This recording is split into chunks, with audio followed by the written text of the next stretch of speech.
દશરથ રાજાને 3 રાણીઓ હતી, કૌશલ્યા, સુમિત્રા ને કૈકેયી. તેમને એક પુત્ર નહોતો, એટલે દશરથ રાજા વશિષ્ઠ ઋષિ પાસે ગયા. વશિષ્ઠ દ્વારા પુત્ર કામેષ્ઠી યજ્ઞની યાચના કરી. અને દશરથ રાજા તે વખતે શિકાર કરવા ગયો. મૃગયા કહેવાય, સંસ્કૃતમાં તેને કહેવાય મૃગયા. મૃગયા કરવા રાજા દશરથ ગયા. અને તે અધિકાર છે, કારણ કે જંગલી પ્રાણી તે રાજ્યને હેરાન ન કરે તે માટે થઈને તેમણે મૃગયા કરવાનો તેમને અધિકાર છે. પણ એવું થાય કે આ દોષ ચડી જાય એટલે મૃગયા પહેલા તો પ્રજાની રક્ષા હેતુ છે, પણ આગળ જતા તે શોખ બની જાય. તો એમ દશરથ રાજાને શોખ લાગી ગયો. એક વખત તે શિકાર કરવા ગયા, પણ કોઈ શિકાર મળ્યો નહીં. રાત પડી ગઈ, તેથી ઝાડ પર બેઠા સામે સરોવરમાંથી કંઈક અવાજ આવવા લાગ્યો. દશરથ રાજાને જાણ્યું કે કોઈ જાનવર પાણી પીવા આવ્યો છે. ઝાડ પર બેઠા બેઠા શબ્દ ભેદી બાણ માર્યું. આ બાણ પાણી ઘડો ભરવા આવેલ શ્રવણને લાગ્યું. બાણ લાગતા શ્રવણ કે છે, હે રામ, હે ભગવાન. માણસનો અવાજ સાંભળી દશરથ રાજા ચોંકી ઉઠ્યા. આ તો બહુ અન્યાય થઈ ગયો. ઝાડ પરથી ઉતરી દોડતા સરોવર તીરે ગયા અને જોયે છે જાનવરને બદલે માણસને બાણ વાગ્યું.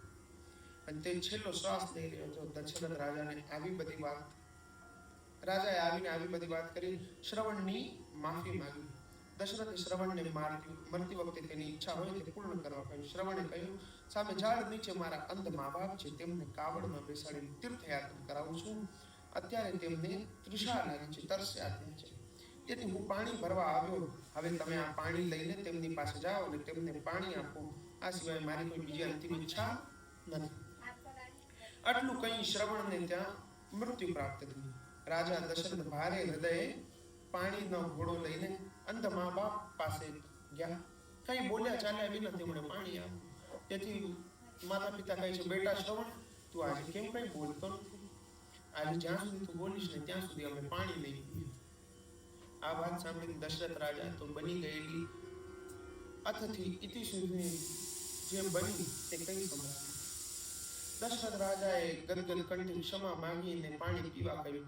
પુત્ર મરણની વાત સાંભળી બેમાંથી કોઈ પણ પાણી પીધું નહીં. અને પોતાના વહાલ સોયા શ્રવણને વારે વારે યાદ કરીને બંને પ્રાણ ત્યાગ્યો. અને મૃત્યુની પહેલા દશરથ રાજાને શ્રાપ આપતા ગયા, હે રાજન, જેમ અમે પુત્ર પુત્ર કરતા પુત્ર વિયોગમાં જઈએ છીએ, તે રીતે તું પણ પુત્ર પુત્રની ઝંખના કરતો વિયોગમાં મૃત્યુ પામીશ. તને પુત્ર તો થશે, પણ પુત્ર કોઈ તને મળશે નહીં. છેલ્લે પાણી પાવાય કોઈ પુત્ર નહીં રહે. રાજાએ આવીને ગુરુ વશિષ્ઠને સર્વ વાત કહી. વશિષ્ઠની સલાહથી દશરથે પુત્ર કામેષ્ઠી યજ્ઞ કર્યો, જેથી તેમને ત્યાં ચૈત્ર સુદ નોમના દિવસે બપોરના 12:40 કૌશલ્ય રાણીના પેટે રામચંદ્ર ભગવાનનો જન્મ થયો. અને રાજાની બીજી 2 રાણીઓ હતી, તેમને ત્યાં પણ કુમારો કર્યા. લક્ષ્મણ, ભરત ને શત્રુઘ્ને. બોલો રામચંદ્ર ભગવાન કી.